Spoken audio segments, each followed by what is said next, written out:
Brought to you by the EveryDollar app. Start budgeting for free today.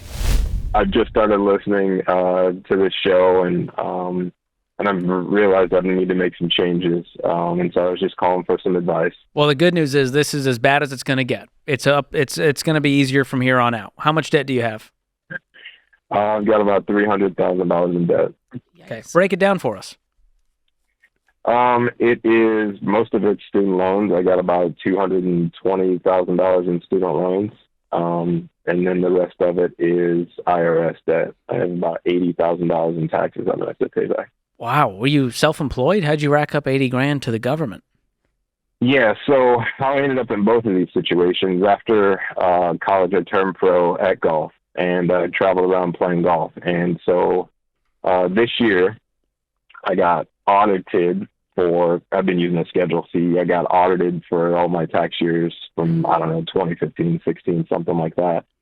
And the auditor felt as if it didn't cost as much as it does for me to play. So I had some losses on some of those years. And so he disallowed all of my Schedule Cs and then said I owe this money back. Okay. So that's kind of how I ended up in that part of the situation. And then the same thing with the student loans is like, while I was traveling the world or traveling the country playing, obviously I wasn't paying back my student loans, and that stuff was just racking up. So what was your degree in? Meet EveryDollar budgeters Christy and Steve. They used to fight about money. I'm the spender. I'm definitely the saver. Now that they budget with EveryDollar, they're on the same page. Money is definitely one thing we do not ever fight about. Having the budget gave me the permission to spend. Knowing that the money is in each category, it just allowed us to work together better. Now that's what we call a win-win. Now we just have to pick paint colors. We can't help you with that. EveryDollar. Create your free account today. What was your degree in? I got a bachelor's in business management. I have an MBA, and then I was about halfway through a PhD. Wow. I decided at a point that it was time for me to stop that. Once I started, listening to you guys, I realized all I'm doing is continuing to borrow money and put myself in a deeper hole than I don't believe based on what I do for a living. Are you still golfing professionally? I am still doing it, but I'm doing it in a much different way to where I'm just doing stuff locally. And if I can get to the point to where I'm, playing at a high level to where I can make some good money doing it, then I will. What kind of money do you make? From work? Just, golfing, work, all of it. Yeah. In general, I make about $120,000 a year. Good. Are you using your degree right now, doing something full-time, and then golfing on the side? Yes, I'm working full-time, just like as a district manager in retail.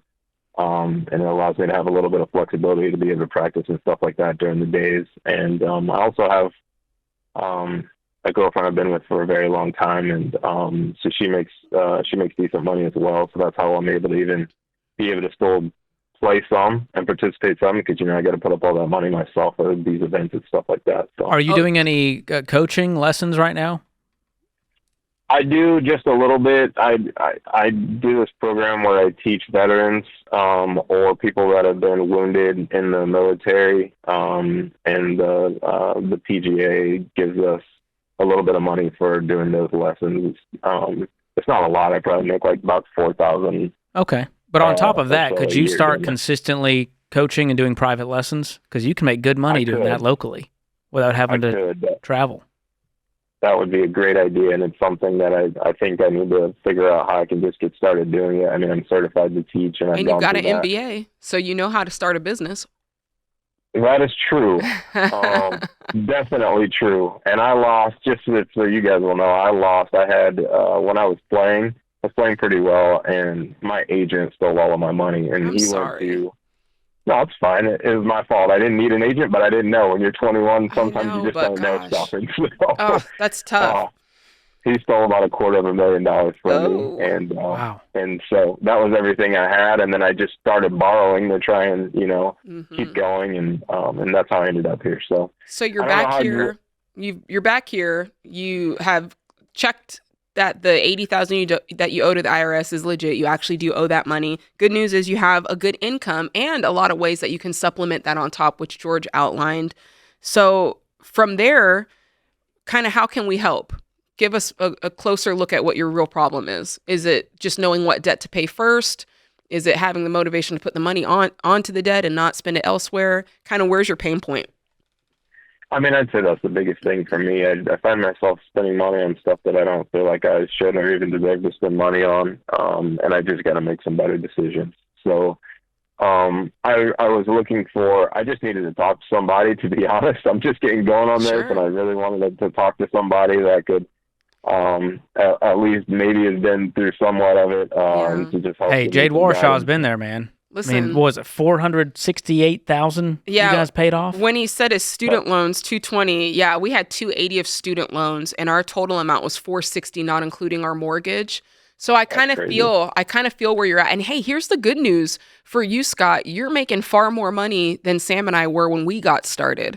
So I think for you, this is actually going to go a lot faster than you think it will. But what I hear, George, is we need a really strong why. Like, why are you doing this? Because that's going to be the thing that you connect to every time you want to spend money on something else, every time times get hard, every time your girlfriend says, let's take a trip to the Bahamas, right? You need something to tie back to and go, why is it important for me to get this done? What's it going to mean for my future? What's it going to mean for the life that I see myself living? And I think that it could be a good idea for you to sit down and spend some time kind of just plotting that out. Like, where do you see yourself in 10 years? What does that look like? And be so detailed. Does it look like you having your own golf business where you're teaching lessons? And I don't know, I'm just making something up. Does it look like you, I don't know what it looks like. Only you can know that. Do you run a golf shop full time? I don't know. But the math here is how much can I make and how little can I spend to create enough margin to tackle this without it taking a decade? Mm-hmm. And so the math there is pretty simple. If you can throw $4,000 a month at the debt, you're done in a little over 6 years. If you can throw $5,000 at the debt, we're done in 5 years. And so you can start to kind of get a picture of where you're going to be 4 or 5 years from now based on how much you're currently throwing at the debt. Mm-hmm. And if you don't like the number you see, increase the income, decrease the expenses. And so like Jade said, you need to have your I've had it moment, this I'm sick and tired of being sick and tired versus I guess it's time to pay off this debt. Might as well get a start on this. I want to feel some urgency here to where you go, I'm going to be working every single weekend. My girlfriend's not going to see me. Mm-hmm. And maybe marriage is in the future and you guys combine incomes and that speeds up this whole process. Yeah. And I listen, I do want to take you to task just a little bit on the girlfriend thing because I don't know. And you can stop me if I'm wrong because I just want to be your friend here. It's what I heard. It sounds like you and your girlfriend, are you guys living together? We are living together. Okay. Yes, and so it kind of sounds like you're combining your monies a little bit and that's making it feel like you have more than you really have. And I have a feeling that if you were on your own, in your own space, with only access to your own money, I think you would feel the weight of this a little bit more or a lot more, and it would cause you to get that fire lit under your butt like you need. So there might be part of this that, do you see what I'm saying? Put yourself in a position to win and to feel the things that you need to feel. Because you know, you're an athlete, like you're a competitor.